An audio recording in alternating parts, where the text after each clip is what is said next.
और कल में आप सभी का स्वागत है। मैं हूं स्वाति रायना। इस शो में हम आपको बताएंगे बाजार में आज का पूरा एक्शन, साथ ही अब कल के लिए क्या रखनी है आपको स्ट्रैटेजी। हमारे साथ शो में शामिल होंगे जी बिजनेस के मैनेजिंग एडिटर अनिल सिंह भी, और हमारे साथ एक और खास मेहमान है, उनका परिचय करा दें। सेठी फिनमार्ट के एमडी विकास सेठी। विकास जी का करते हैं शो में स्वागत, और पूरी रिसर्च टीम से भी जानेंगे अलग अलग सेक्टर्स का हाल। देवांशी से हम जानेंगे कैसे रहे एक्सिस बैंक के नतीजे और कैसे रहेंगे सिप्ला के नतीजे। कुशल बताएंगे क्वार्टर 3 में मारुति सुजुकी से उम्मीदें। वरुण से जानेंगे पिडिलाइट के तिमाही नतीजे का अनुमान। आशीष से समझेंगे कैसी रहेगी आगे बाजार की चाल। हमारे सहयोगी अमरीश हमें बताएंगे आईटीडीसी पर एक एक्सक्लूसिव खबर। बातचीत का सिलसिला शुरू करें उससे पहले हफ्ते का पहला कारोबारी दिन यानी आज बाजार कैसा रहा। अब ऐसा गिरा कि इसे ब्लैक मंडे कहना गलत नहीं होगा। निवेशकों के करीब 9 लाख करोड़ रुपए से ज्यादा की रकम स्वाहा हो गई। बाजार लगातार 5वें दिन भारी गिरावट के साथ बंद हुए। सेंसेक्स 1500 अंकों से ज्यादा टूटा, 57,490 के पास बंद हुआ। निफ्टी में 450 अंकों से ज्यादा की गिरावट देखी गई। बैंक निफ्टी 600 अंकों से ज्यादा टूटकर 36,947 पर बंद हुआ।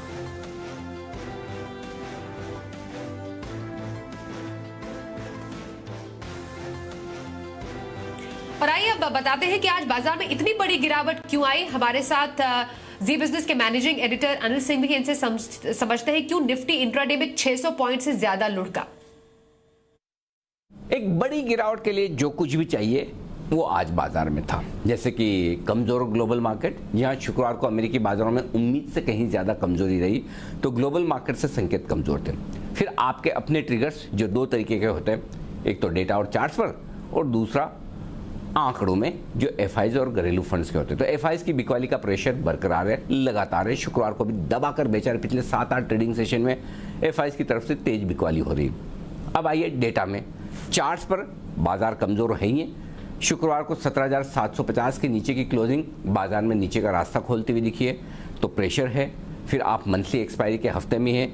लॉन्ग पोजीशंस काफ़ी बनी हुई है, तेजी की पोजीशंस हैं, जो इंतजार करें कि बाजार ऊपर आए तो हम निकलें, तो वहां से भी प्रेशर है। इन सब के चलते बाजार की कमजोर शुरुआत होना लगभग तय था, और एसजीएक्स निफ्टी वैसी कमजोरी दिखा भी रहा था। लेकिन फिर भी हम उतने कमजोर खुले नहीं है। इनफैक्ट बैंक निफ्टी में तो आप विश्वास नहीं करेंगे, हरे निशान में खुले थे। और क्यों? क्योंकि डाउ फ्यूचर्स सुबह से 200-250 पॉइंट ऊपर थे। तो डाउ फ्यूचर्स की वजह से ऐसा लगा कि शायद उतना खराब सेशन ना हो, लेकिन सुस्त हल्की कमजोरी के साथ खुलने के बाद जो बाजार में धीमे धीमे दबाव बनना शुरू हुआ, उसके बाद देखिए पहला घंटा 1.5 घंटा छोड़ दें, उसके बाद लगातार एफआईज की बिकवाली एक के बाद एक होती रही। अब आज इतनी बड़ी बिकवाली हुई, और जो चौतरफा बिकवाली का माहौल था कि सुबह कोई सोच नहीं सकता था कि हम 17,000 का लेवल भी तोड़ देंगे। उस तरह की बिकवाली 600 पॉइंट से ज़्यादा की निफ्टी में होना कोई आम बात नहीं है। तो क्यों बाजार इतना तेजी से गिरा, उसके 2 बड़े कारण हो सकते हैं। पहला कारण तो है कि तरह तरह की अफवाहें चल रही है बाजार में, कि कुछ लोग ये मान रहे हैं कि इस बजट में long term capital gain tax बढ़ जाएगा, या स्टॉक मार्केट में पिछले 2 साल बहुत ही अच्छे रहे, लोगों ने बड़ा पैसा कमाया है, कुछ न कुछ बड़े टैक्स लग जाएंगे बजट में और वो परेशान करेंगे। मतलब वो किसी का बेस नहीं है, खाली अंदाज लगा रहे हैं कि कुछ ऐसा हो जाएगा वैसा हो जाएगा, तो वो डर के मारे, या कई बार होता है ना गिरने के बाद लोग कारण ढूंढते हैं। ये तो पहला कारण हुआ। दूसरा कारण ये था कि लोग सोचे कि वो यूक्रेन और रशिया के बीच में जो तनाव चल रहा है उसमें अमेरिका भी कूद रहा है और कुछ मामला बिगड़ सकता है, तो दुनिया भर में थोड़ा सा वो सिचुएशन खराब हो सकती है, जियो पॉलिटिकल सिचुएशन, उससे अमेरिका भी गिरेगा, हम भी गिरेंगे, सब गिरेंगे, तनाव रहेगा। ये दूसरा कारण है। ये तो दोनों बाहर के। अब जो बाजार के अंदर के कारण है, उसमें जो सबसे बड़ी दिक्कत और जो वाकई में नजर आती है वो ये कि पहली चीज तो है कि घरेलू फंड खरीद नहीं रहे कोई बड़ा, लोकल ट्रेडर्स ऑलरेडी खरीद कर फंसे हुए हैं। अब ऊपर से एफआईज की जो बिकवाली है, अब एफआईज को बेचना है तो खरीदे कौन? और जब एफआईज बेचना शुरू करते हैं तो आजकल क्या होता है, मशीन ट्रेडिंग बहुत होती है। लोग प्रोग्राम्स लिखते हैं और उस पर बिकवाली करते हैं, खरीदारी करते हैं कि इस पर्टिकुलर लेवल के ऊपर जाए तो मेरा खरीद लेना, इस लेवल के नीचे जाए तो मेरा बेच देना। तो समझिए किसी ने ये प्रोग्राम लिखा कि 17,500 के नीचे जाती मेरी निफ्टी आपको बेचना है। अब कोई बायर नहीं है, 17,500 पे आपने बेचना शुरू किया, 25-50 पॉइंट तुरंत गिर गया, और नए कॉल ट्रिगर हुए, प्लस जिनकी पहले से तेजी की पोजीशन खड़ी है उनके मार्क टू मार्केट लॉस आ रहा है, मार्जिन रिक्वायरमेंट आ रही है। लीवरेज पोजीशन अगर एफएनओ में खड़ी है तो ब्रोकर आपसे मार्जिन मांग रहा है। अब वो नहीं है तो आपको भी बेचना है, आपको भी बेचना है। प्रोग्राम ट्रेडिंग के हिसाब से, मशीन ट्रेडिंग के हिसाब से जो ट्रेड्स हो रहे हैं उनको भी बेचना है, और खरीदना किसी को है नहीं।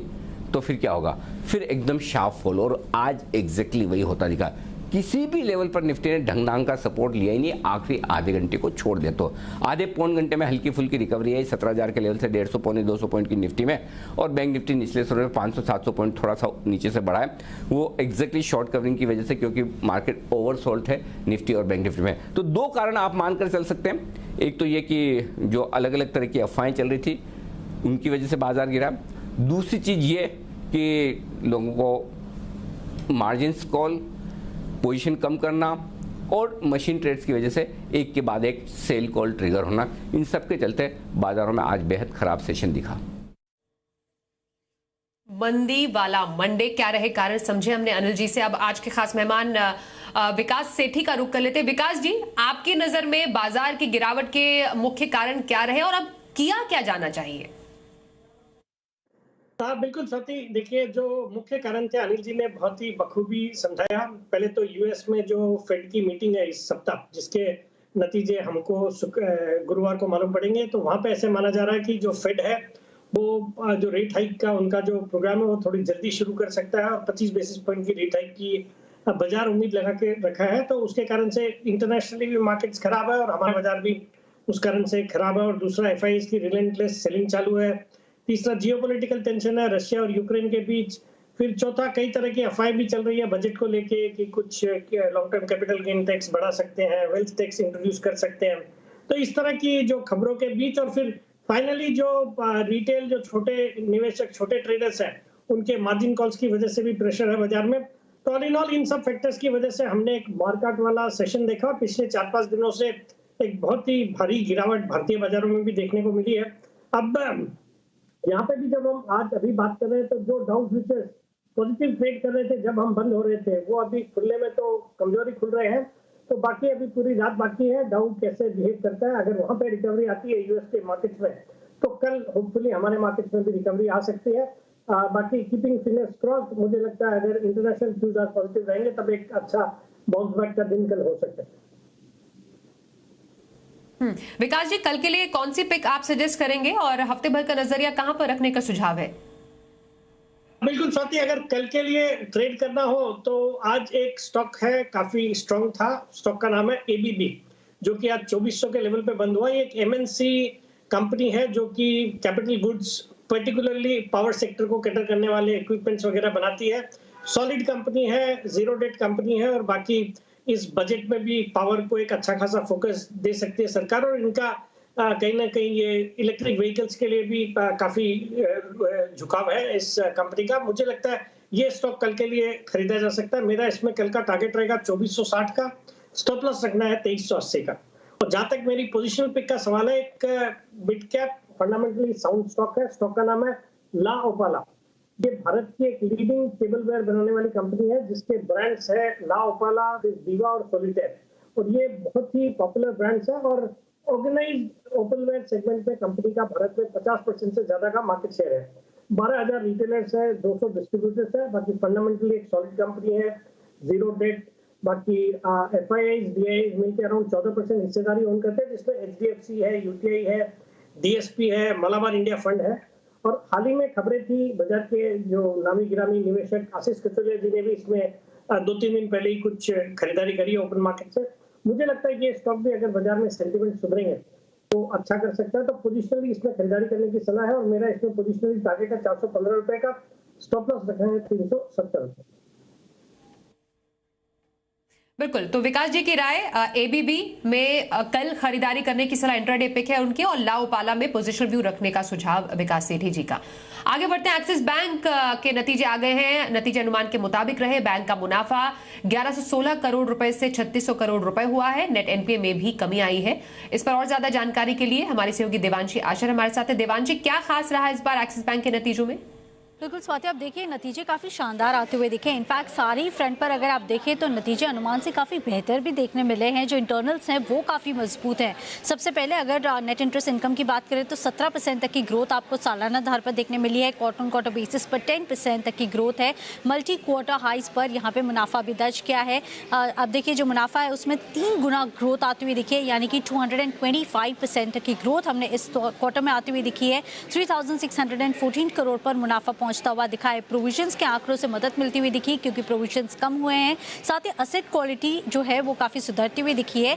टोटल स्लिपेजेस जो हैं वो कम होते हुए दिखे, क्वार्टर ऑन क्वार्टर बेसिस वो 4147 करोड़ पे आए हैं। साथ ही जो ग्रॉस एनपीएस है 3.17% पे आए हैं, 3.5% के सामने, और नेट एनपीएस में भी यहाँ पे कटते हुए दिखे हैं। नेट एनपीएस 1.08% से कम होकर 0.91% पे आते हुए दिखे हैं। रिस्ट्रक्चर्ड बुक थोड़ी सी कम होती हुई दिखी है। तो इंटरनल्स काफ़ी पॉजिटिव आते हुए दिखे हैं, अनुमान से काफ़ी बेहतर है।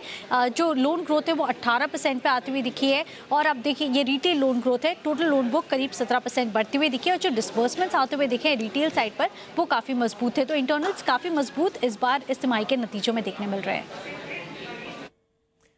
बिल्कुल, तो एक्सिस बैंक के नतीजों पर तो बात हुई। देवांशी बने रही है हमारे साथ, क्योंकि कल आने वाले नतीजों में मारुति सुजुकी भी है। नतीजे कैसे रह सकते हैं, अनुमान क्या कहता है, कुशल से समझते हैं। कुशल बताइए, मारुति सुजुकी के नतीजे कैसे रह सकते हैं?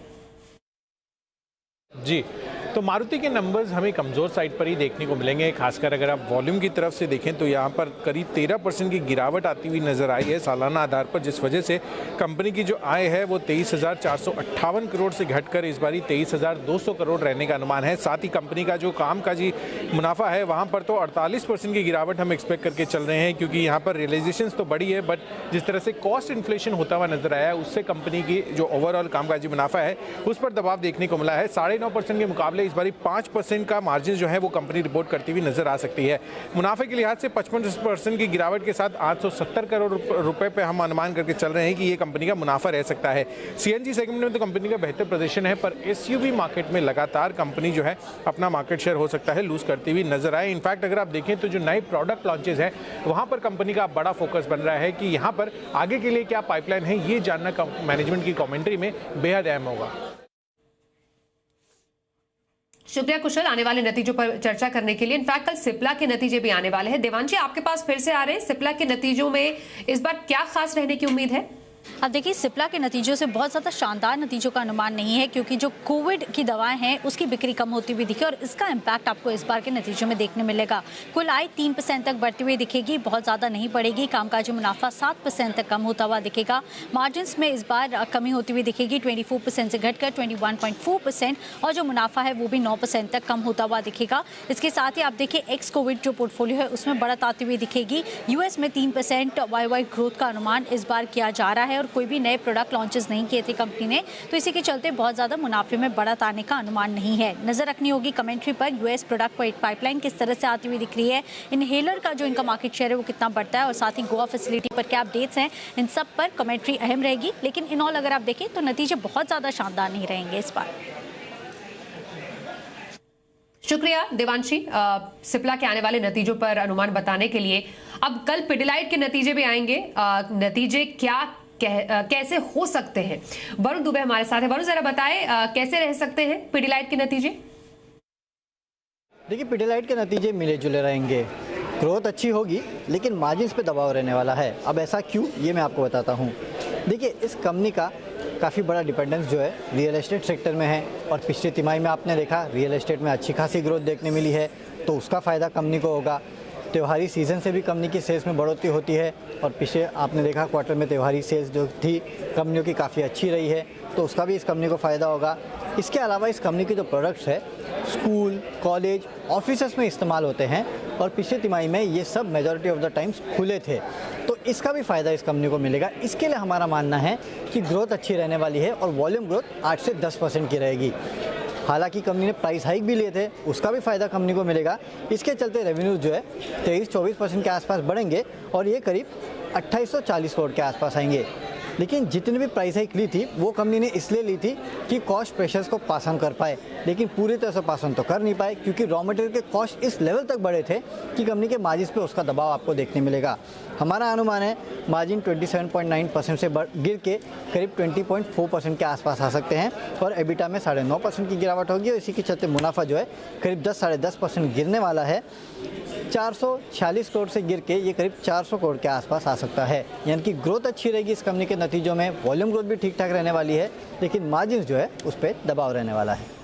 आए वक्त हो गया है वायदा बाजार में ऑप्शन की किस रणनीति से कल आपको मिलेंगे कमाई के मौके, ये बताने का।